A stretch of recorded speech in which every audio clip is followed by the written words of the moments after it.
그냥 지금 네, 안녕하세요. 여러분한테 논문 작성법에 대해서 안내를 드릴 박은하입니다. 반갑습니다. 네.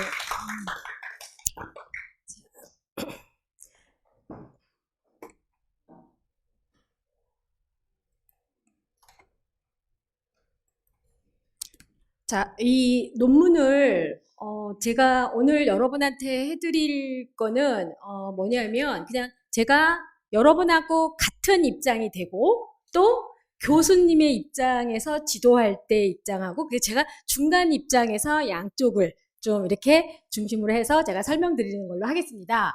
자, 지금 effective라는 거는 제목을 고민하다가 우리 조슈아 홀리스 교수님께서 이 제목을 주신 겁니다. 그래서 효과적인 그런 논문 작성법을 하는 걸로 해보도록 하겠습니다. 자, 준비되셨죠?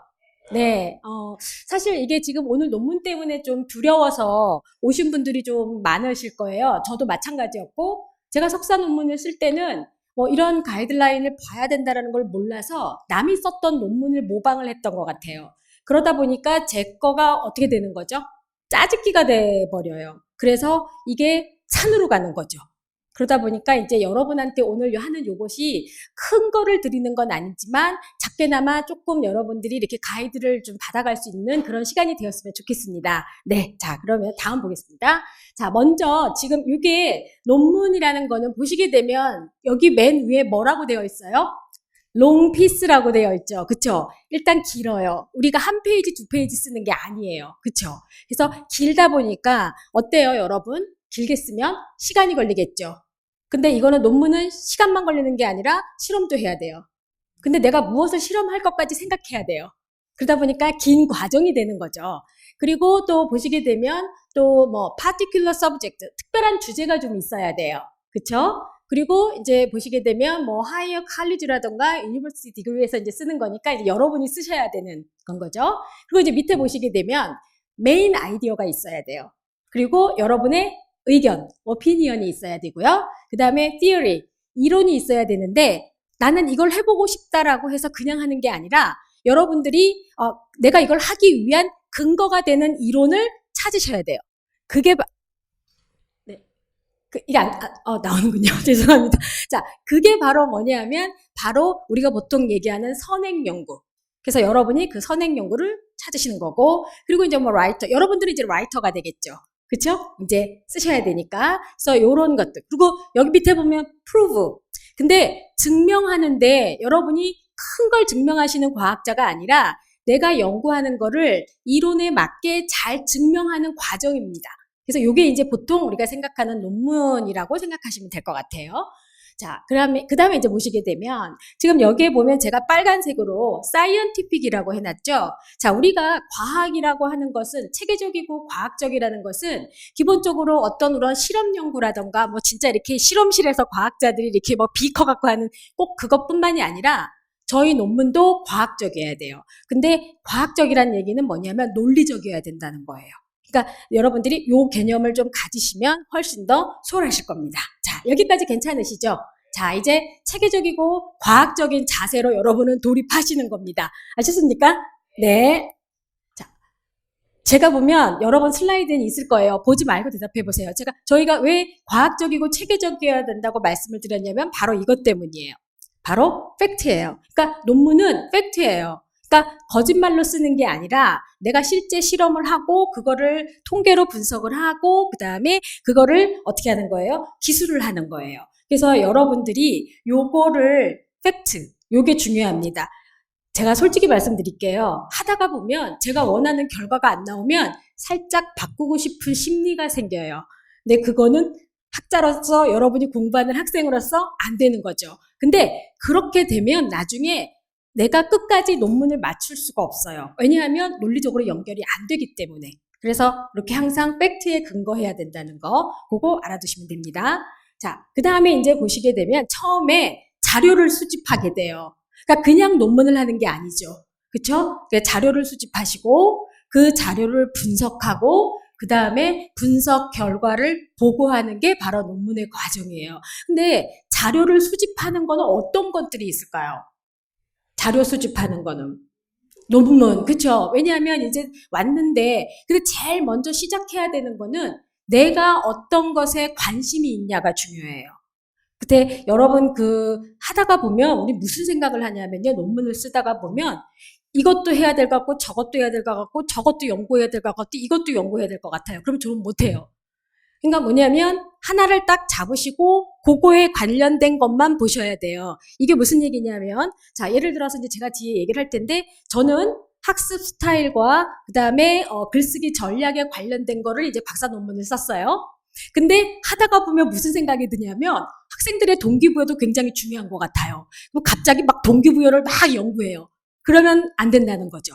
일단 내가 목적으로 하는 거 하나를 포커스를 맞춰서 하시고 자료 수집을 하시고 막 산으로 가게 이 자료 저 자료 다 수집하지 마시고 그런 다음에 동기부여는 궁금하면 그 다음에 하나씩 그래서 이렇게 자료 수집을 조금 더 체계적으로 하시고 이제 수집을 하시고 나면 어떻게 정리를 하는지는 제가 뒤에서 알려드릴게요. 왜냐하면 이게 제가 엊그저께 노트북이 집을 나갔어요.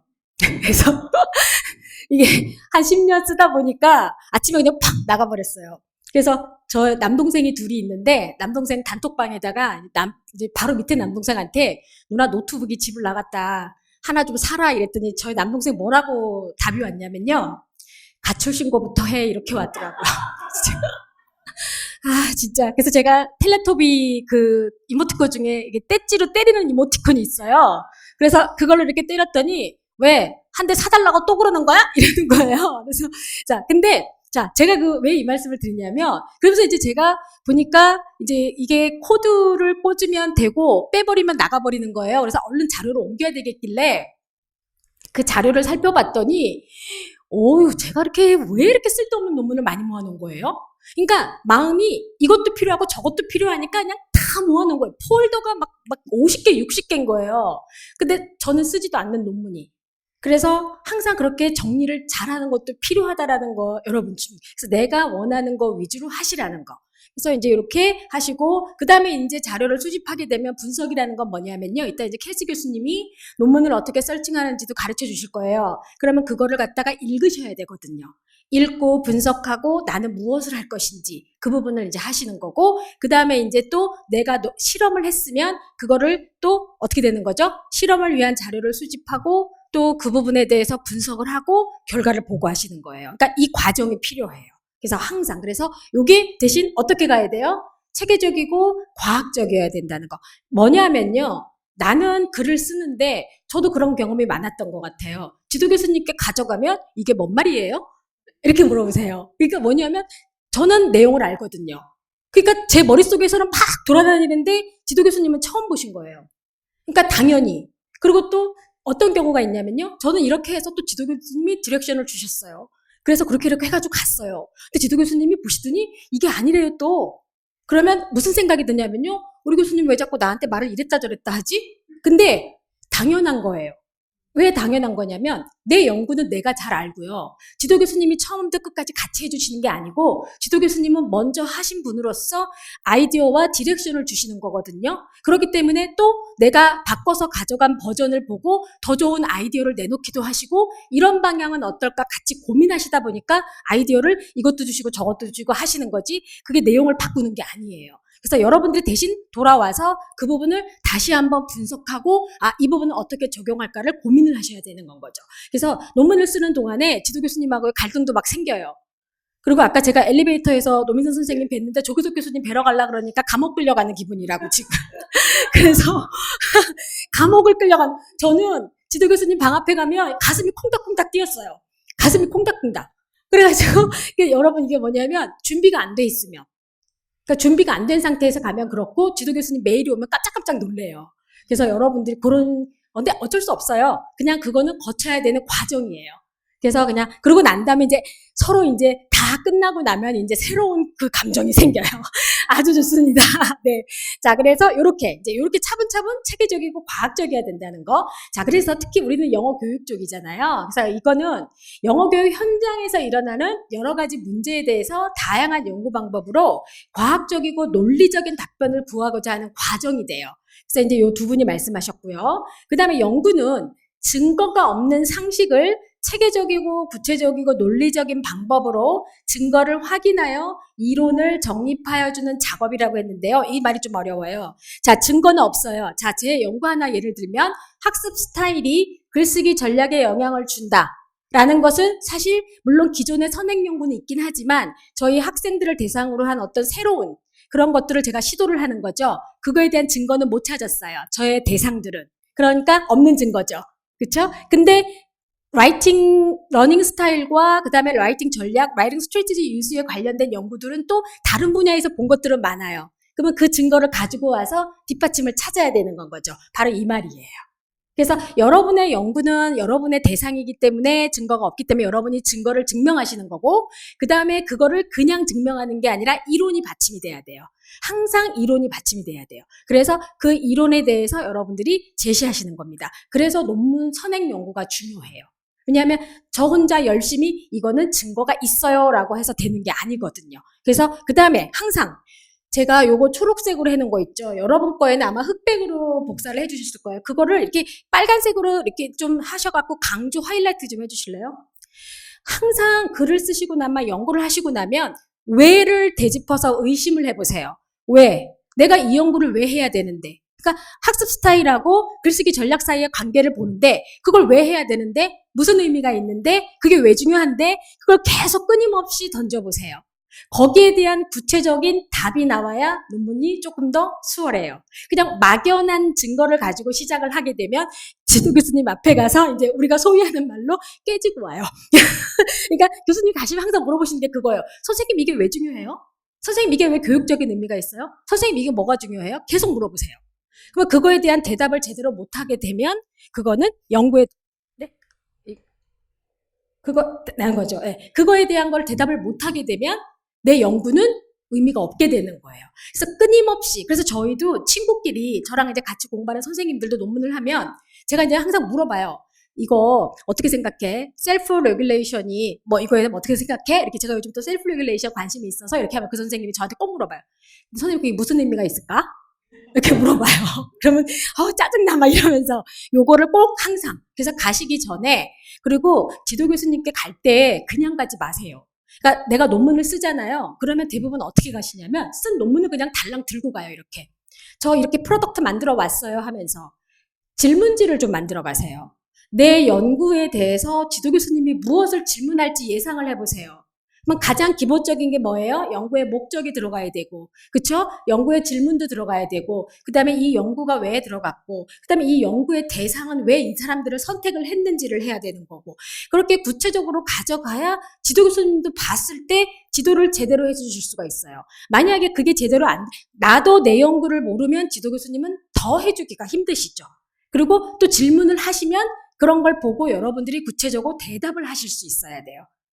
여기까지 무슨 얘기인지 아시겠죠? 네, 그래서 가실 때 철저한 준비. 그래서 또 이렇게 말씀드리면 준비가 안 돼 있으면 또 안 가요.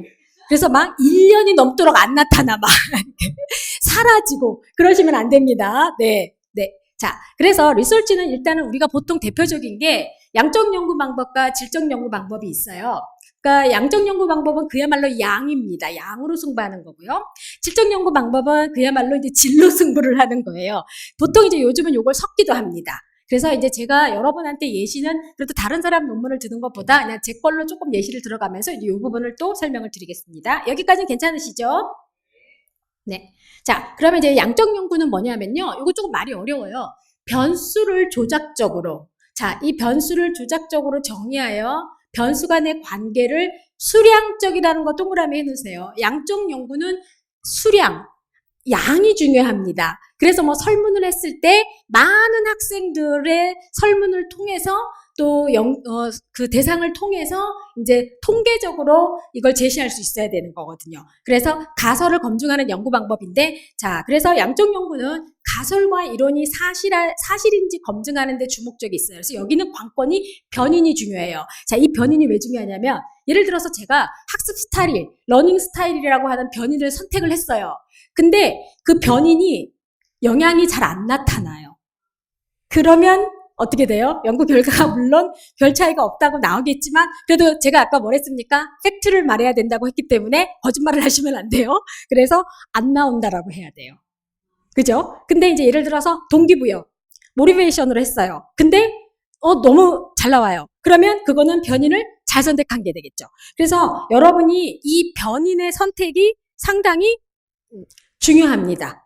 그래서 이 마이크를 잘 잡고 있어야 돼요. 마이크를 잘 잡고 있는 게 중요합니다. 네, 제가 모시고 있어요. 네, 아니 괜찮습니다. 제가 모시고 제가 오늘 의상이 이래가지고 요 마이크를 여기다 못 꽂아가지고 이렇게 네, 자, 요 변인이 굉장히 변인 동그라미 해주세요. 변인. 네. 그래서 여러분이 연구를 하실 때 어떤 변인을 사용하실까 고민하셔야 돼요. 자, 그 다음에 이제 제가 그러면 이 양적 연구에서는 자, 변인이 중요하다고 제가 말씀드렸죠. 자, 요거는 여러분 슬라이드에 없어요. 자, 요거는 보시게 되면 첫 번째 노란색 박스에 보시면 러닝 스타일이 라이팅 스트래티지 유지에 영향을 준다라는 게 가설이에요. 그쵸? 제 거 연구였습니다. 그 다음에 여기서 제가 서베이를 실시했어요. 그래서 몇 명 했을까요? 20명 갖고는 통계를 돌릴 수가 없어요. 100명도 괜찮긴 하지만 그래도 네, 아니에요. 저 굉장히 적극적이어 보이지 않아요? 네, 저 680명 했어요. 근데 그 중에서도 실제적으로 데이터에 쓰인 거는 550명 정도 돼요. 왜냐하면 학생들이 이 초코바 스니커즈 하나만 먹고 그냥 대충 해준 애들이 있어요. 네, 그래서 우리가 보통 데이터 스크리닝 한다 그러거든요. 데이터를 좀 골라내야 돼요. 근데 그거는 이렇게 거짓을 위한 것이 아니라 데이터 값을 잘 찾기 위해서 값에 나쁜 영향을 주는 아주 나쁜 대답들 있죠. 이렇게 벨큐브를 했을 때 끝에 있는 얘들은 그래서 여러분들도 강의평가 주실 때 너무 세게 주면은 안 돼요. 적정히 줘야 돼요. 잘려요, 통계에서. 그래서 그래서 서베이를 실시했는데 600 몇 명을 했는데 그래서 논문을 쓰시기 전에 이 소셜을 잘 해놓으셔야 돼요. 그래서 논문을 그렇게 해서 모았습니다. 그래서 근데 분석하고 코딩하는데도 좀 힘들긴 했어요. 매일 앉아서 그걸 하니까. 그러니까 제 노트북이 집을 나갈만 하죠. 그쵸? 네. 그래서 지금 보시게 되면 러닝 스타일이 라이팅 스트래티지 유지에 영향을 준다고 했는데 자, 여기 별표 한번 보시면 제가 여기서 변수가 뭘까요? 여기서 변수가 제 노란 박스 안에 있는 것 중에서 변수가 뭘까요? 네, 러닝 스타일하고 그 다음에 라이팅 스트래티지 유즈가 변수예요. 그래서 이렇게 제가 변수를 정해놓은 거예요. 그러니까 여러분은 뭘 하시겠다고 하면 그러면 아까 뒷타임에는 로봇을 활용한 스피킹이 있으니까 거기서는 로봇이 변수가 되겠죠. 근데 이제 로봇이 어떤 트리트를 하느냐가 또 달라지게 되겠죠. 그래서 이렇게. 자, 그 다음에 이제 질적으로 넘어갑니다. 자, 질적 연구의 경우에는 언어적 기술을 통해서 복잡한 현상을 설명하는 거예요. 그러니까 질적 연구는 사람이 많지 않을 수 있어요. 대신 관찰을 하는 겁니다.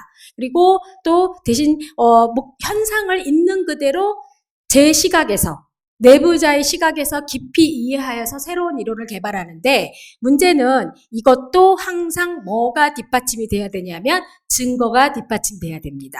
나의 이론이지만 선행 연구에서 누구누구가 이렇게 했다라는 그게 굉장히 중요해요. 그래서 이게 이제 질적 연구. 자, 그러면 저는 양적 연구와 질적 연구를 2개 다 했어요. 자, 그러면 아까 거는 양적 연구죠. 자, 그러면 질적 연구는 보시게 되면 실제로 학생들이 글 쓰는 과정을 비디오로 촬영을 했어요. 왜냐하면 학생들의 동작, 왜냐하면 지우개로 막 지우는 동작, 이런 어떤 애들은 자기가 틀린 단어만 지우기도 하고 어떤 애들은 문장 다 지우는 애들도 있어요. 그래서 그런 것도 촬영을 하고 또 라이팅 하다가 먼 산 보는 애들도 있고 여러 가지가 있어서 어떻게 영향을 줄지를 모르니까 촬영을 하고 그 다음에 생각을 녹음하게 했어요. 자, 이거를 뭐라고 부르냐면 우리가 think aloud라 그래요. 자, 이게 뭐냐면 예를 들어서 지금 조기석 교수님께서 머릿속으로 무슨 생각을 하고 계실 거예요. 그거를 실제적으로 핸드폰에 녹음을 하게 하는 겁니다. 그러면 이제 예를 들어서 글쓰기를 할 때 주제를 줘요. 자, 예를 들어서 내가 외국에 가서 산다면 어느 나라에 가서 살고 싶습니까? 라는 주제를 줬더니 학생들이 저는 생각할 때 내가 외국에 나가서 산다고? 난 그러면 복잡한 나라, 난 뉴욕 같은 데가 너무너무 좋아. 좀 활기차고 너무너무 좋잖아? 이러면서 머릿속으로 생각할 거 아니에요. 그쵸? 그거를 입으로 다 말하게 해요. 그런 다음에 그 녹음한 거를 제가 다 듣고 다시 전사를 합니다. 근데 이 전사를 다른 사람한테 시키시면 돈 주고 시키면 아주 편하죠. 그렇지만 이 전사를 하는 과정에서 학생들을 쓰는 전략을 제가 캐치를 해야 돼요. 그래서 제가 다 해야 돼요. 노가다예요. 그래서 자, 그러면 아까 680명이 실제 논문에 반영된 거는 500 몇 명 정도라고 했어요. 그러면 그중에 또 몇 명을 뽑아서 실제 글쓰기를 시켰겠죠. 네, 요 글쓰기는 제가 3차에 걸쳐서 했는데 60명을 시켰어요. 그러니까 매번 시킨 거죠. 그래서 학생들이 여기 빵값 좀 많이 들었어요. 그래서 이거 이제 이렇게 이제 해서 했습니다. 그럼 아까 제가 양적 연구와 질적 연구를 동시에 한 거죠. 그렇죠? 그러면 자, 요것도 이제 이렇게 질적 연구는 이렇게 해서 제가 그거를 보면서 학생들이 자, 아까 보면 새로운 이론을 개발한단 말이 있어요. 여기에 보면 자, 여기에 그렇죠? 제가 새로운 이론을 개발한다고 해서 아예 없는 걸 개발하는 게 아니라 자, 라이팅 전략은 기존에 있었어요. 근데 우리 학생들을 대상으로 한 라이팅 전략에서 새로운 게 나올 수도 있겠죠. 그래서 이게 새로운 이론을 개발하는 거예요. 그러면 여기에 이제 여러분이 이렇게 질적 연구를 통해서 할 수가 있는 건 거죠. 자, 여기까지이고. 그 다음에 이제 새로운 전략을 발견한 거고, 요게 이제 섞인 겁니다. 그러면 저 같은 경우가 양적 연구와 질적 연구를 같이 했으니까 어떻게 된 거죠? 요거 제가 섞어서 한 게 되는 거죠. 그러니까 여러분들도 연구를 하시기 전에 내 연구를 어떤 거에 포커스를 맞춰서 할 것인지 하시는 게 좋고, 그냥 제가 주로 이렇게 지도를 받거나 하기로는 서베이를 통해서 이론만 하는 것보다는 실제적으로 가리키고 그리고 이거를 갖다가 관찰하는 게 좋다라고 저는 이제 그렇게 들었습니다. 자, 여기까지 괜찮으시죠? 네. 자, 머릿속으로 나는 무엇을 할 것인가도 한번 생각도 해보시고요. 자, 그 다음에 이제 우리가 혹시 여러분 논문을 작성하는 것에 관련된 책이나 뭐 자료를 혹시 읽어보신 적 있으세요? 네. 책 같은 것도 보시고 용어가 너무 힘들지 않아요? 그쵸? 말도 어렵고. 네. 그래서 조금 오늘 간단하게 설명을 해볼게요. 아까 여러분, 변수는 뭐예요? 그야말로 영향을 주고, 그쵸? 변화를 주는 거예요. 그러면 아까 제가 변인이라고도 하죠. 네. 변인 변수. 그러면 아까 제가 말한 writing strategy use에 영향을 주는 변수는 러닝 스타일이었죠. 자, 그러면 러닝 스타일은 움직여요, 안 움직여요? 자, 러닝 스타일이 라이팅 스트래티지의 사용에 차이를 주느냐, 안 주느냐? 그러면 러닝 스타일은 움직여요, 안 움직여요? 안 움직이죠. 러닝 스타일은 영향을 주는 거고 라이팅 스트래티지 유즈에서 차이를 보이는 거예요. 그러니까 변화는 어디서 나오는 거예요? 전략 사용에서 나오는 거예요. 그쵸? 네, 여기까지. 그러면 우리가 보통 독립변수, 종속변수라 그래요. 그러면 독립은 말 그대로 독자적이기 때문에 아까 제가 말씀드린 학습 스타일이 독자적인 독립변수가 되는 거고 글쓰기 전략이 뭐가 되는 거예요? 바로 종속변수가 되는 거예요. 이해되시죠? 네. 자, 그 다음에 조절, 통제. 자, 조절은 뭐냐 하면 이런 거 좀 잘 하셔야 되는데 나중에 연구를 하고 난 다음에 디펜스를 하러 갔는데 외부 커미티가 뭐라 그러시냐면 선생님 이거 다른 거에 영향받아가지고 이렇게 결과가 나올 수도 있잖아요. 이러면 어떡해요? 그쵸? 그래서 자, 먼저 통제부터 할게요. 특히 우리 영어 교육 쪽에서 조심해야 될 게 뭐냐 하면요. 학생들의 영어 실력이 그들의 결과에 영향을 미치는 게 되게 많아요. 그래서 토플 점수, 토익 점수를 받죠. 그래서 영어 능숙도를 이렇게 보고도 하잖아요. 그래서 그런 부분들을 통제를 하셔야 돼요. 근데 이제 성적의 경우 통제는 어떻게 되냐면 통계를 통해서 통제할 수 있어요. 앙코바나 이런 걸 돌려서 통제를 할 수가 있고요. 대신 이제 질적 연구 같은 경우는 실험 세팅을 하실 때 그 부분의 통제를 잘하고 여러분이 디렉션을 가지고 세팅을 하셔서 시작을 하셔야 됩니다. 그리고 조절은 뭐냐면요. 저 같은 경우는 학습 스타일이 글쓰기에 영향을 준다라고 했어요. 근데 저는 아무 트리트는 안 했어요. 그냥 글쓰기도 시키기만 하고 관찰만 했어요. 근데 보니까 얘네가 글쓰기 전략을 잘 몰라요. 그래서 제가 글쓰기를 때 어떤 전략을 사용하는지 좀 가르쳐야 될 것 같아. 그래서 제가 가르쳤어요. 그러면 뭐가 되는 거예요? 조절을 한 게 되는 거예요. 이게. 그래서 이런 차이가 있어요. 그러면 여러분들도 예를 들어서 실제 이러이러한 로봇을 활용한 아까처럼 로봇을 활용한 스피킹 지도가 영향을 주는지 그렇게 얘기를 했으면 거기서 로봇의 스피킹에 관련된 여러 가지 조절이 들어가겠죠. 뭐 어떠어떠한 종류의 스피킹이. 그러면 그 부분이 조절이 되는 거겠죠. 네, 여기까지 이해되세요? 네, 자, 그러면 자, 제가 말한 아까 독립 변수는 뭡니까? 바로 학습 스타일이 돼요. 얘는 가만히 있어요. 그리고 얘 때문에 뭐가 영향을 받아요? 라이팅 전략이 영향을 받아요. 자, 그러면 제가 실험한 거에 학습 스타일이 4개였어요. 그러면 그 학습 스타일에 따라서 글쓰기 전략이 달라진다는 거예요.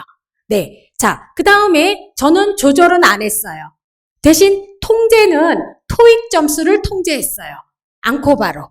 네. 그래서 이렇게. 왜냐하면 글 쓰는 전략이 성적이 좀 좋은 애들이 또 잘 쓸 수도 있고 전략을 잘 활용할 수도 있거든요. 그래서 나중에 그 부분에 대한 것들이 왜냐하면 디펜스 할 때 꼭 나와요. 그래서 여러분들이 미리 조금 하시는 것도 좋습니다. 자, 그래서 보시게 되면 자, 독립 변수는요. 결과에 영향을 주는 원인이 돼요. 학습 스타일 때문에 전략이 달라진 거고요. 그 다음에 종속 변수는 독립 변수의 영향을 받아 결과를 보여주는 거예요. 그래서 여러분들이 제가 글쓰기 전략이 달라진다고 했잖아요. 그쵸? 그게 결과예요. 조절 변수는 지금 조절 변수는 개인의 특성이나 독립 변수와 다른 변수들 사이에 상호작용에 영향을 줄 수 있는 처치들을 얘기하는 거죠. 아까 제가 말씀드린 대로 저 같은 경우 하게 되면 전략 사용을 가르치게 되면 그게 트리트먼트가 되는 거죠. 그 다음에 이제 통제 변수는 요 2개의 사이를 보려고 했는데 성적이 좋은 애들 성적이 영향을 줘버려가지고 결과에 영향을 주게 되는 이제 그런 거를 볼 수가 있겠죠. 자, 그러면 확인해 볼게요. 제 거 기준으로 하면 자, 여기서 독립 변수는 뭐였습니까? 이거는 여러분한테 없을 거예요. 뭐였습니까? 러닝 스타일. 그 다음에 종속 변수는 뭐였습니까? 네, 글쓰기 전략이었죠. 근데 제가 요거를 만약에 조절한다면 writing strategy use를 가르쳐요. 그러면 그게 조절 변수가 되겠죠. 그리고 이제 통제는 저는 학생들의 토익 점수를 통제했어요. 그래서 근데 사실은 이 토익 점수가 그렇게 높지 않았어요, 학생들이.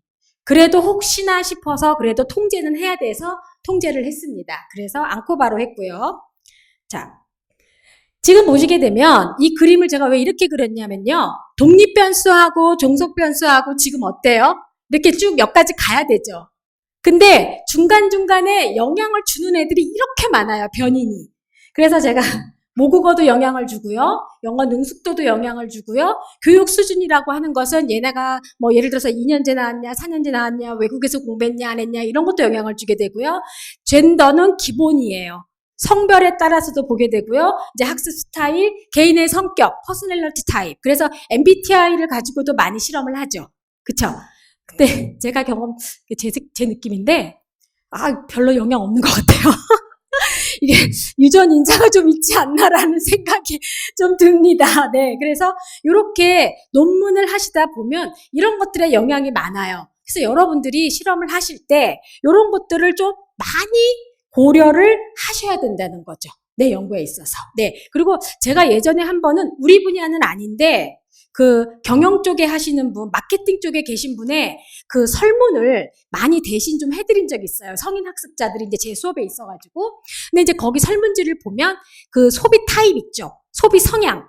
근데 거기도 사람의 성격과 심리가 들어가요. 왜냐하면 근데 되게 신기한 결과가 뭐가 나왔냐면요. 사람은 자 여러분 쇼핑을 하러 가면 일단 가까운 데 가죠. 근데 가끔 멀어도 꼭 내가 거기를 가는 이유가 있는 곳이 있죠. 그게 첫 번째가 뭐가 나왔냐면 나에게 익숙하고 동선이 익숙한 곳에 간대요.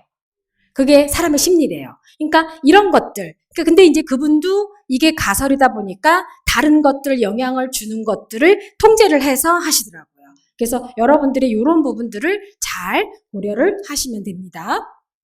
자, 그래서 보시게 되면 우리가 영어 교수법 같은 경우 예를 들면 자, 영어 교수법이 영어 어휘 습득 양에 영향을 주는지를 보는 연구예요. 이건 이제 예를 드는 겁니다, 제가.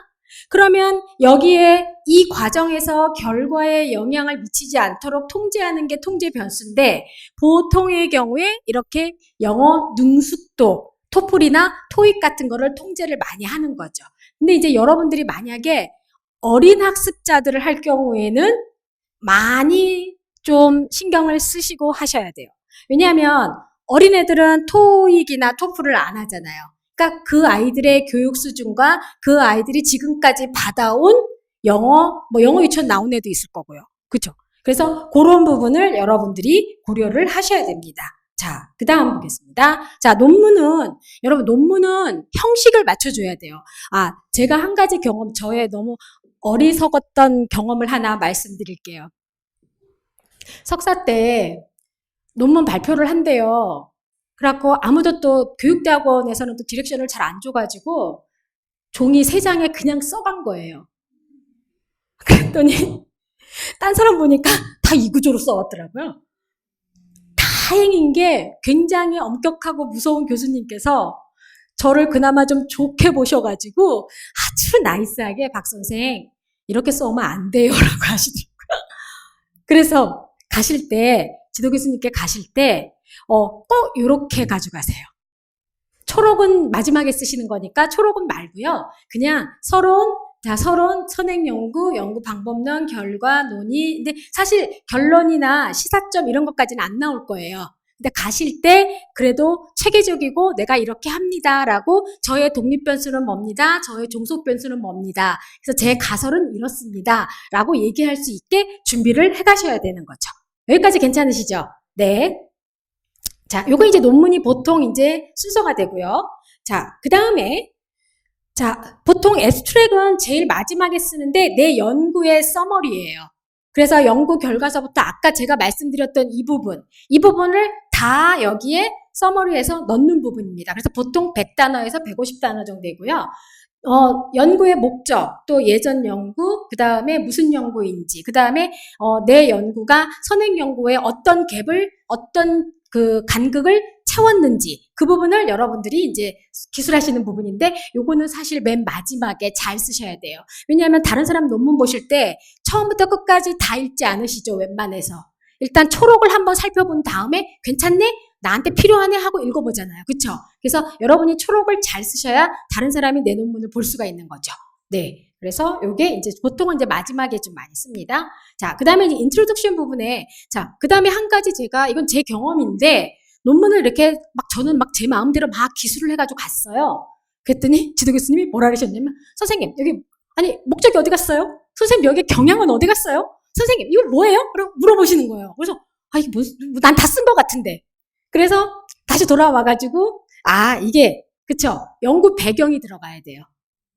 배경이 들어가고, 그리고 왜 이 연구가 필요한지가 들어가야 돼요. 그리고 구체적인 목적과 방법이 들어가야 돼요. 그러면 예를 들어서 연구 배경인데, 저는 학습 스타일이거든요. 근데 학습 스타일에 그러니까 요즘은 학습자들이 자기만이 선호하는 학습 스타일이 있다. 그죠? 그러다 보니까 우리나라 학생들 중에서도 이렇게 해서 제가 요 의도하에 요 학습 전략에, 글쓰기 전략에 차이가 있는지를 보려고 한다라는 배경이 필요해요. 그 다음에 이제 필요성. 왜 필요하냐? 저는 사실 대상이 2년제 프랙티컬 칼리지 학생들, 그러니까 우리가 소위 말하는 전문대 학생들이었거든요. 그 학생들은 아카데미컬 라이팅을 안 배우잖아요. 근데 졸업을 하면 비즈니스 라이팅을 써요. 그러다 보니까 이제 그런 거에 해서 제가 이런 학생들에 대한 연구도 필요하다라고 주장하는 거였어요. 자, 그 다음에 구체적인 목적과 방법. 그래서 무엇을 볼 것인지, 어떻게 할 것인지. 그 부분이 인트로덕션 부분에 들어가야 돼요. 그러면 보통의 논문을 심사하시는 교수님들도 이게 들어갔는지를 봅니다. 그래서 여러분들이 가실 때 이런 부분을 써가지고 가시는 거죠. 네. 그래서 논문을 처음 쓰실 때 힘들죠? 저기서 어떻게 좀 해주셔야 되는 거 아니에요? 자, 그런데 힘들어요. 그래서 어떤 분은 그거를 곰국이라고 표현을 하셨더라고요. 여러분 곰국 끓여보셨어요? 그거 더운데 왜 끓이셨어요? 사다 먹지. 근데 논문을 사다 먹을 수도 없고 그만큼 오랜 시간이 걸리고 제가 논문을 쓸 때는 어떻게 했냐면 저 이제 영어로 쓸 때 하루에 10문장 쓰기 운동을 저 스스로 했어요. 하루에 10문장 쓰기. 하루에 10문장. 그러면 어떤 날은 5줄, 하루에 10줄 쓰기. 그러면 어떤 날은 5줄, 어떤 날은 15줄. 그런데 어떤 날은 썼던 30줄을 다 삭제해야 될 때도 있어요. 지도 교수님께 갔더니 이거 안 된대요. 그러면 우리 무슨 생각이 드냐면요. 내가 이걸 어떻게 썼는데 이걸 다 지워? 막 아까워요. 그래서 못 버려요. 그리고 그걸 집어넣고 또 가요. 또 혼나요. 그러니까 과감하게 버릴 건 버리고 넣을 건 넣어야 돼요. 네, 그래서 이렇게 이제 들어가는 부분이 있고요. 자, 그 다음에 자, 리터러처 리뷰는 어떻게 하시냐면요. 대표적인 연구들의 결과를 비판적으로 검토하라 했는데, 자, 남이 한 논문을 보고, 아, 그 논문은 사실 이러이러한 점은 되게 우수했으나, 사실 이러이러한 점에서 그러니까 증거를 표현하지 못했다라는 식으로 리터러처 리뷰에 쓰시는 거예요. 그리고 연구에서 밝힌 내용과 또 밝혀져야 될 내용을 도출해서 제시하는데 그 연구에 대해서 자세하게. 근데 요거에 대한 거는 제가 또 뒤에 가서 어떻게 하는지 말씀을 드릴게요. 어떤 항목이 들어가야 되는지. 그래서 비판적인 분석이 좀 필요하고요. 그러니까 쉽게 말하면 리터러처 리뷰는 논문을 그냥 서머리만 하는 게 아니라 그 연구가 어떠어떠하다라는 그런 논점을 제시하셔야 되는 건 거예요. 그래서 뭐 제 같은 경우는 예를 들어서 뭐 2년제 칼리지 학생들을 대상으로 했는데 누구누구의 연구도 똑같이 그렇게 했다. 근데 이 연구의 단점은 뭐 학생들의 어떠한 그 뭐 배경이 일률적이지 못해서 연구의 결과가 조금 뭐 신뢰가 부족하다. 그래서 내 연구는 이러하다. 뭐 이런 식의 말이 필요한 거예요. 그래서 여기 부분에 연구에 필요한 부분에 제시를 해야 되는데 이 리터러처 리뷰를 하는 과정이 사실은 굉장히 지겹고 힘들고 괴로워요. 왜냐면 많은 걸 읽다 보니까 어떤 게 나한테 맞는지를 알 수가 없거든요. 그러다 보니까 제가 말씀드린 대로 몇십 가지의 폴더가 생겨버리는 거예요. 그리고 자꾸 꼬리에 꼬리를 물고 찾게 돼요. 자, 그 다음에 자, 보시게 되면 연구를 리터러처 리뷰를 정리하실 때 잠깐 요거 좀 보시면 공통점 몇 가지 영역이라고 되어 있죠. 네, 그 연구를 찾아서 다 하시지 말고 연구를 정리하실 때도 가독성이 있어야 돼요. 보시는 분이라던가 리더가 봤을 때 이 연구, 선행 연구가 나한테 잘 맞네? 라는 생각이 들 정도로 잘 정리를 해서 해야 되는데 그거는 여러분의 연구에 맞춰서 정리를 하셔야 돼요. 저 같은 경우는 학습 스타일과 글쓰기 전략이다 보니까 학습 스타일을 먼저 설명을 하고요. 그리고 글쓰기 전략을 설명을 했어요. 자, 독립변수가 먼저였어요. 그쵸? 네. 그래서 쓰고, 그 다음에 think aloud라는 기법을 사용했죠. 그래서 그 기법에 대한 연구 결과도 리터러처 리뷰에 넣었어요. 그래서 이렇게 공통적인 영향으로 여러분이 구성을 하시면 되는 겁니다. 자, 그래서 보시게 되면 보통 대표적인 연구들의 결과를 비판적으로 이거 동그라미 해놓으세요. 제가 가장 많이 들었던 것 중에 말도 하나가 뭐냐면 이렇게 서머리 해갖고 오는 게 아니라고. 그 얘기였어요. 그러니까 연구를 읽을 때 이 연구가 어떻다라는 걸 여러분들이 알 수 있어야 되는 거죠. 그 다음에 공통점을 보고 몇 가지 영역으로 고찰하라고 제가 말씀드린 게 시대별로 하셔도 되고요. 특히 이제 저희 영어 교육 중에서 라이팅 전략 같은 경우는 처음에 몇 년도에는 라이팅 전략이 이게 발달했다가 그 다음 몇 년대에 들어오면서부터는 뭐가 됐고 그런 과정이 있거든요. 뭐 그렇게 하셔도 되고 또 주제별로 하셔도 되고요. 그리고 저 같은 경우는 글 쓰는 단계가 플래닝, 그 다음에 라이팅, 리바이징 3단계가 있어요. 그러면 그 3단계별로 또 정리를 할 수도 있고요. 그래서 연구 방법과 동일해야 된다라는 거. 그리고 연구자의 지식이나 습득, 이런 목적, 연구 방법, 도구, 자료 분석 방법 등 독자들이 연구자가 진행한 연구를 더 잘 이해시키는데 목적인데 되게 중요한 게 있어요. 연구자 본인 말로 전달. 이거 진짜 중요해요. 이게 만약에 안 되면 우리가 보통 뭐가 되는 거죠? 카피가 되는 거죠. 그래서 여러분들이 요거 잘. 근데 한글로 쓸 때는 그래도 내 말로 쓸 수가 있는데 영어로 쓸 때는 자꾸 베껴 쓰게 돼요. 그래서 저는 어떻게 했냐면 이렇게 논문을 읽다 보면 번역이 되잖아요. 그 번역한 걸 다시 영어로 옮겼어요. 그러면은 그거를 다시 리바이징 받으면 조금 거쳐가는 과정이 되는 것 같아서. 그리고 인용을 하게 되면 인용 문구는 꼭 반드시 넣어주시면 되는 거고. 그래서 연구자 본인 말로. 그리고 연구를 더 잘 이해시키는 데 목적이라고 했는데 이게 뭐냐면요. 첫 번째 관문, 누구를 이해시켜야 될까요? 논문은. 지도 교수님을 이해시켜야 돼요. 조기석 교수님과 서은경 교수님을 이해시키셔야 됩니다. 무슨 얘기인지 아시죠? 여기서 이해가 안 되면 우린 졸업 못해요. 네, 그래서 그렇다고 해서 서 교수님 연구실 앞에 가갖고 맨날 쫄르고 그러지 마시고요. 네, 왜냐하면 그게 졸른다고 되는 게 아닙니다. 네. 자, 그 다음에 리서치 퀘스천이 있는데요. 사실 이것도 조금 조심하셔야 되는 게 특히 영어도 그렇고 지금 왼쪽 한번 읽어보실래요? 기술형, 변수 사이의 관계, 그 다음에 마지막 뭐라고 되어 있어요? 차이. 근데 오른쪽에 퀘스천을 한번 보시면 기술형의 경우에는 컴퓨터 기반 읽기 평가에 대한 수험자의 인식은 어떠한가 이렇게 기술이 돼 있어요. 근데 두 번째는 보시게 되면 관계를 물었죠. 그러니까 거기에 뭐라고 나와 있어요? 외국어 학습 동기와 학업 성취도에는 어떤 관계? 동그라미. 자, 예를 들어서 우리가 관계라고 얘기를 하면 영어로 얘기할 때는 related라던가 correlation이라는 단어를 사용하게 돼요. 그리고 마지막에 보면 차이라고 나와 있죠. 자, 저는 correlation, 그러니까 어차피 자료가 많다 보니까 600 몇 명이나 되니까 통계가 굉장히 많이 나오더라고요. 그래서 저는 사실 correlation도 봤고요. 차이니까 difference도 봤어요. 그러니까 여러 가지를 보고 사실은 쪼개서 이렇게 논문을 썼는데, 자, 차이를 볼 경우에는 퀘스천 기술에도 차이라는 말이 들어가는 거예요. 그래서 근데 요거를 퀘스천이 정확해야 분석 방법도 거기에 따라가는 겁니다. 그래서 만약에 관계를 본다 그러면 통계를 하려면 코릴레이션을 돌려야 돼요. 그리고 거기에 따라서 우리가 보통 말하는 이제 뭐 리그레션이라는 회귀 분석도 돌리는 거고, 자, 그 다음에 이렇게 차이를 본다 그러면 보통 그룹 차이를 보는 거니까 t-테스트라던가 세 그룹 차이를 보는 아노바라던가 이런 차이를 보는 통계를 돌리게 돼 있어요. 그러니까 내가 연구하고자 하는 것이 무엇이냐에 따라서 통계 분석 방법이 달라지는 거예요. 그래서 기술도 이렇게 말을 맞춰주셔야 되는 겁니다. 네, 자, 여기까지 괜찮으시죠? 자, 리서치 퀘스천 다 쓰셨어요. 자, 그 다음에 이제 보시게 되면 질문이 연구를 통해, 근데 이거 되게 중요해요. 질문이 연구를 통해서 답을 할 수 있는지 고려해야 돼요.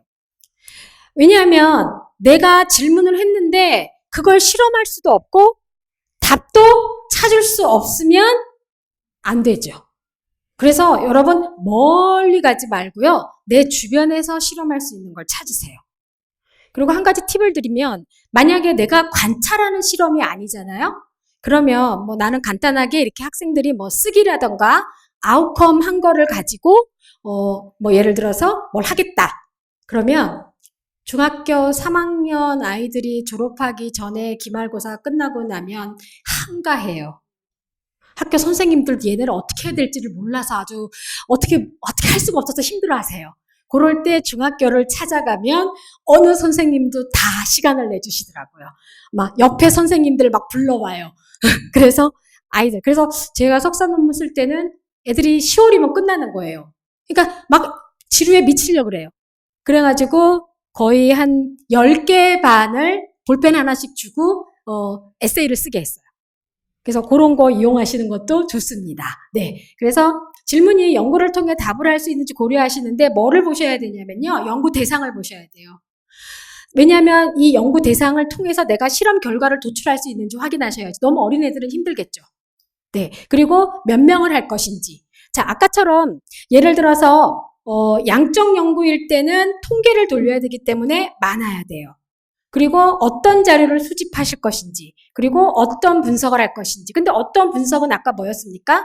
두 개의 관계를 보면 코릴레이션이었고, 차이를 보면 아노바나 뭐 이런 거를 돌린다고 제가 말씀드렸죠?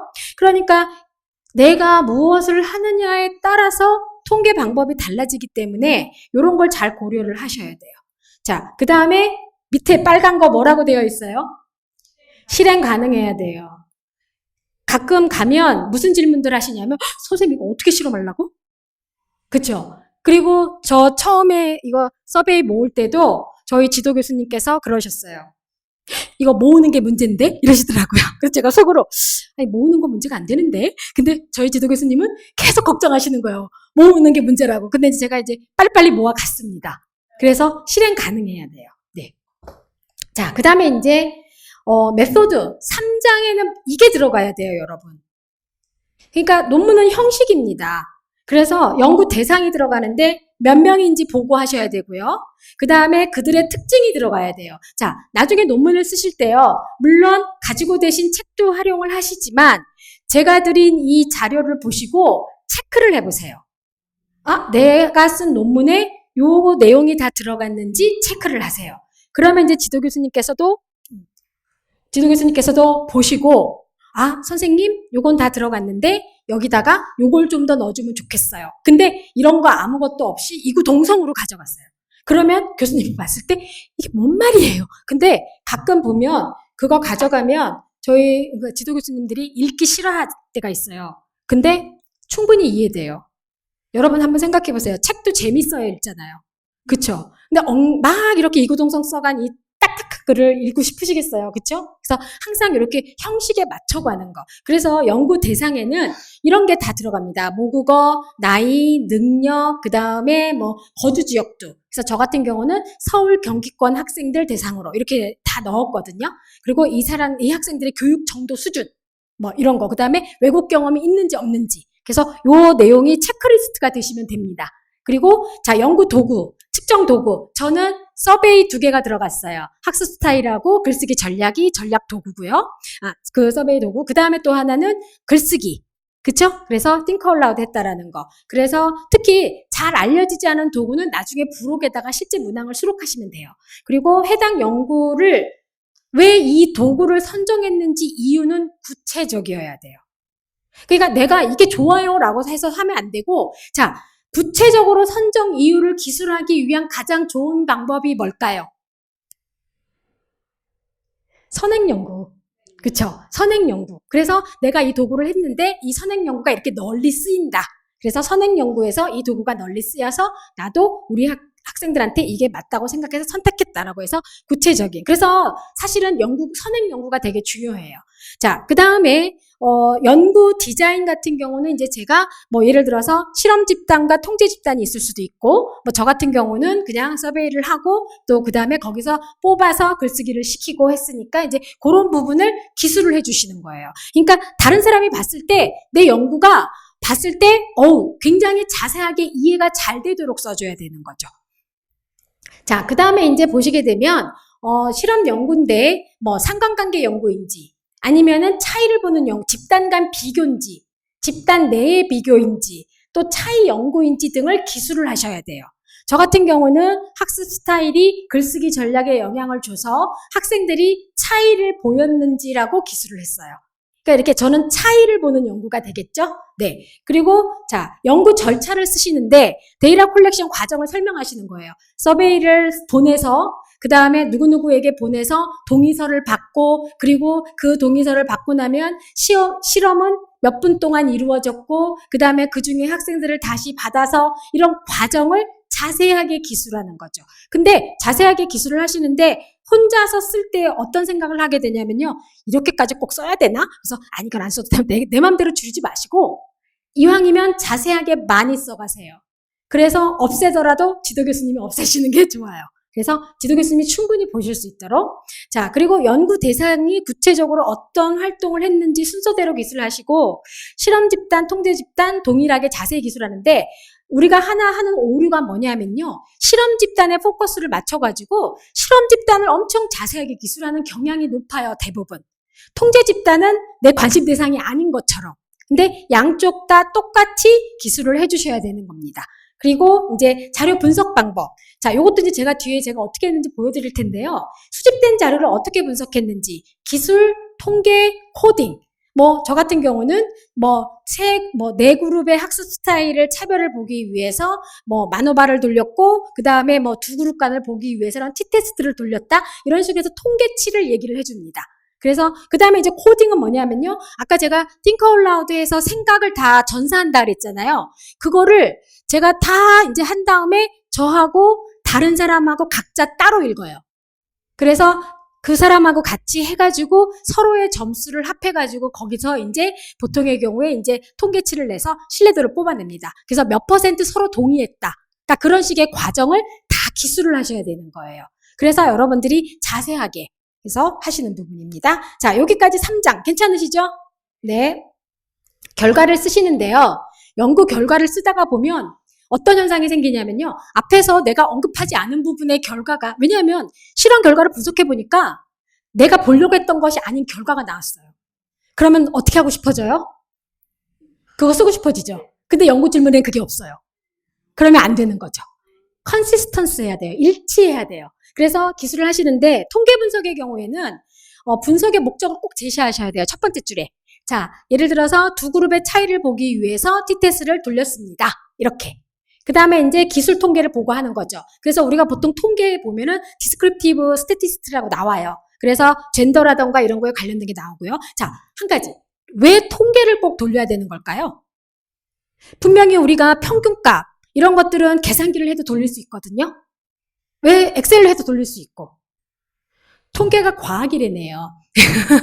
그래서 우리가 통계값에서 그러니까 왜냐하면 분명히 내가 그 계산기로 돌렸을 경우에는 차이가 안 나는 것 같지만 통계로 갔을 경우에는 표준 오차라던가 이런 통계값이 나오면서 차이가 보이기도 하고 확률적으로 그게 의미가 있는지 유의미한지가 나오거든요. 그래서 통계를 꼭 하셔야 돼요. 그럴 때는.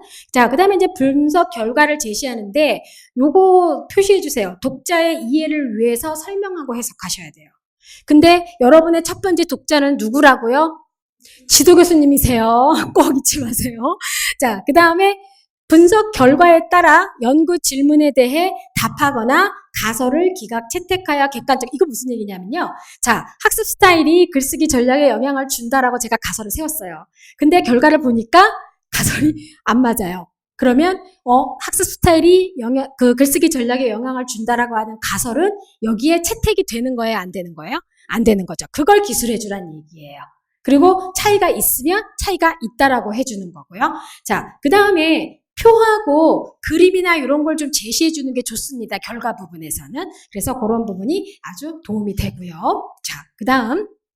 자, 이제 거의 다 왔습니다. 디스커션은 논문은 거의 메인 끝에 쓰게 되는데요. 연구 결과가 기존의 지식과 일치하는지. 자, 그러면 예를 들어서 제가 했던 라이팅 그 스트래티지 유즈에 보게 되면 예를 들어서 학습자들이 비기너에 좀 가깝거든요. 그러면 옛날 선행 연구 누구누구의 그 초보 학습자들과 비슷한 현상을 보인다라고 누군가의 이론을 갖고 오는 것을 제시를 해주셔야 돼요. 자, 그 다음에 이제 기존의 이론이 어떻게 그런데 그 연구는 이러이러한 점이 보이지 않았는데 제 연구에서는 이런 점이 보여서 그 부분이 보완이 된다. 이런 식의 연구를 해줘야 되는 거죠. 자, 그 다음에 본인의 여기 이거 추론은 안 돼요. 항상 그러니까 예를 들어서 제가 예를 들어 볼게요. 이렇게 세 분이 제 실험 대상이었어요. 근데 두 분은 잘했는 아이고 네, 이거 찍히는 거 아니죠? 아니 찍혔어요? 아니 이렇게 제가 지금 머릿속으로 조기석 교수님을 조금 열등한 학생으로 해야 되다 보니까 지금 심리적으로 조금 약간 죄송해요.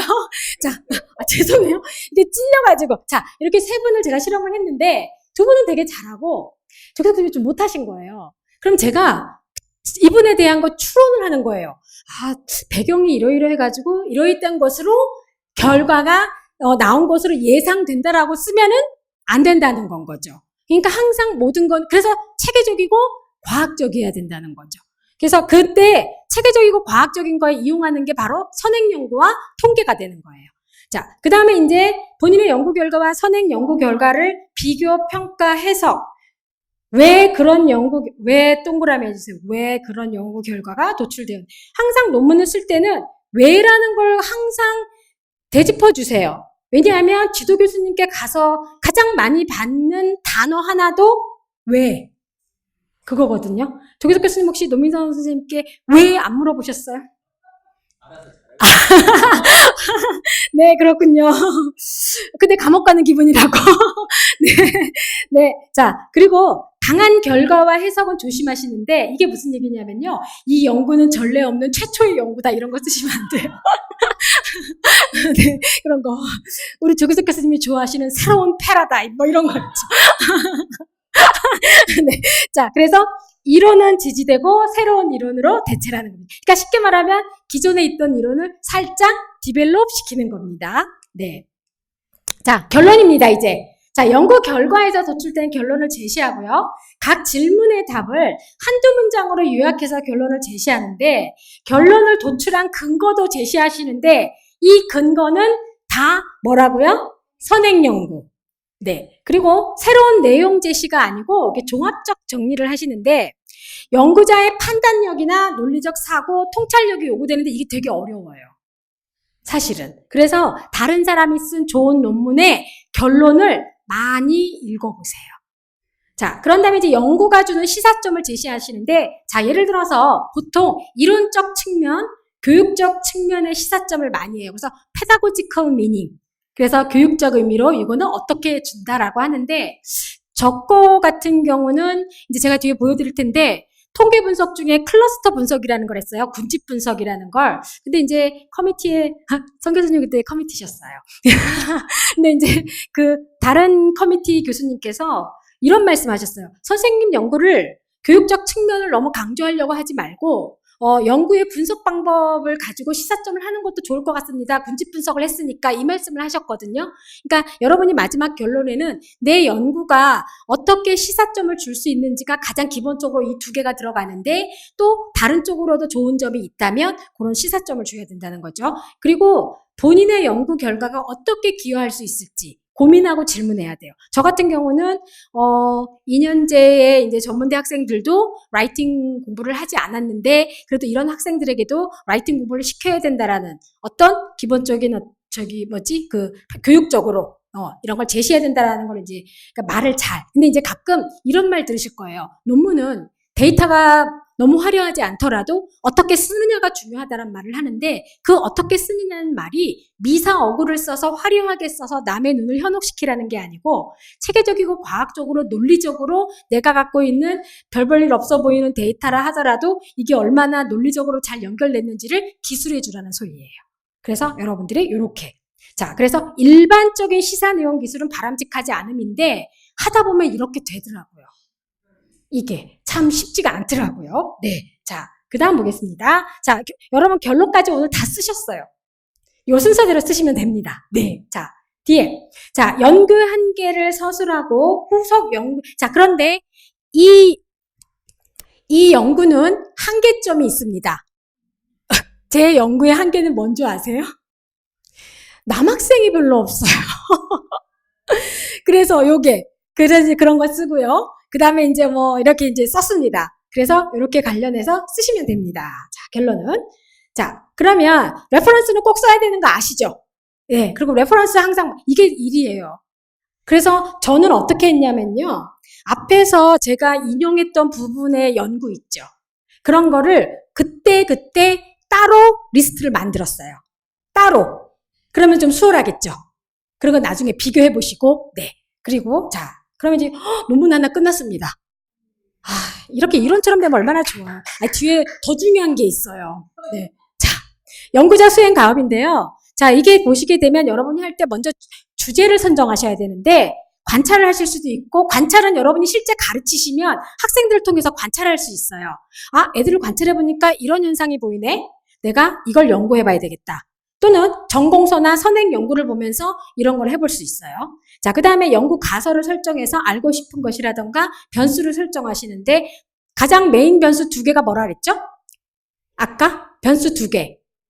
독립변수하고 종속변수. 그래서 어떤 걸 독립으로 하고 어떤 걸 종속으로 할지도 여러분이 잘 결정하셔야 돼요. 그 다음에 연구 디자인하고 연구 방법을 설계하시는데 디자인은 아까 저 같은 경우는 양적 연구와 질적 연구를 둘 다 같이. 그쵸? 자, 그 다음에 이제 예비 연구는 뭐냐 하면요. 한번 실제적으로 해보는 거예요. 그래서, 이게 실험이 된다 싶으면 본격적으로 크게 실험을 하는 건 거죠. 그래서 프리 연구를 한번 하실 수 있고요. 그래서 실험과 데이터 수집하고 결과 분석하시고 해석을 하시면 되는 겁니다. 자, 그 다음. 여기서부터는 여러분한테 없을 거예요. 이게 제 자료라서 제가 보여드리기 민망해서. 이렇게 프린트를 드리기엔 좀 민망해서. 자, 제가 지금 보시게 되면, 여러분 이거 보이세요? 연구 1 하는 거. 네. 그리고 보시게 되면 왼쪽 한번 보실래요? 연구의 목적, 연구 질문. 2번째, 참여자. 그 다음에 도구, 분석 방법, 결과, 시사점, 그 다음에 주요 얘기 나와 있죠. 그런데 맨 처음에 보시면 연구 1이라고 되어 있죠. 자, 그러면 이게 연구 1만 있을까요? 연구 2, 3, 4 해서 계속 저한테 필요한 연구를 제가 모은 거예요. 그러면 이렇게 정리를 하시는 거예요. 그래서 지금 보시게 되면 연구 질문 넣고 그러면 나중에 어떤 현상이 생기냐면요. 자, 예를 들어 성 교수님께서 논문을 딱 보시더니 어머 선생님 이게 선행 연구에 어디 있었어요? 라고 물어봤는데 내가 읽은 연구 논문이 기억이 안 나요. 그러면 또 다 뒤져야 되잖아요. 그러니까 요 리스트를 딱 보고서 여기에 이게 있습니다. 요거예요. 그러면 자, 두 번째 거 볼게요. 자, 여기 보시게 되면 제가 요렇게 해놨죠. 더 코리안 해놓고 only to favor activist styles 해놓고 내 논문에 꼭 필요. 그쵸? 그러니까 제가 하고자 하는 가설의 뒷받침이 될 수 있는 부분들은 이렇게 다 정리를 한 거예요. 그쵸? 자, 그래서 요거는 보시게 되면 연구 13이죠. 네. 이거 몇십 개 돼요.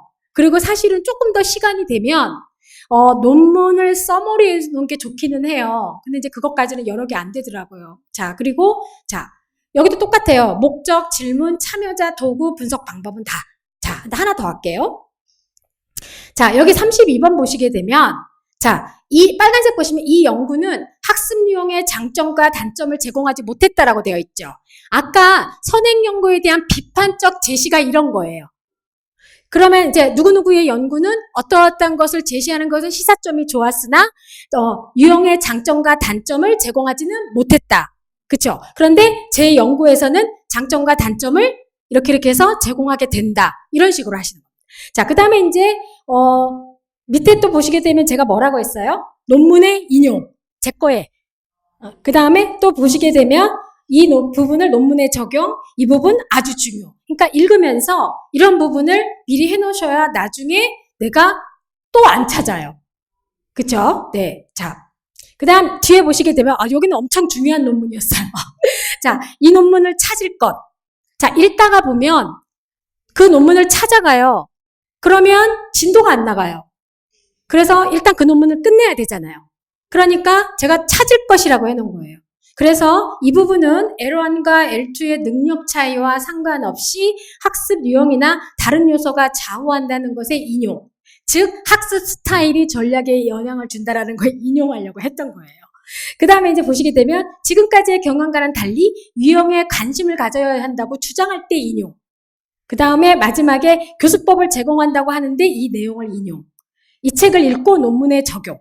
그러니까 이런 식으로 논문을 읽을 때 그냥 읽는 게 아니라 비판적 사고방식을 가지고 읽으셔야 되고 이렇게 정리를 해놓으시면 굉장히 도움이 많이 돼요.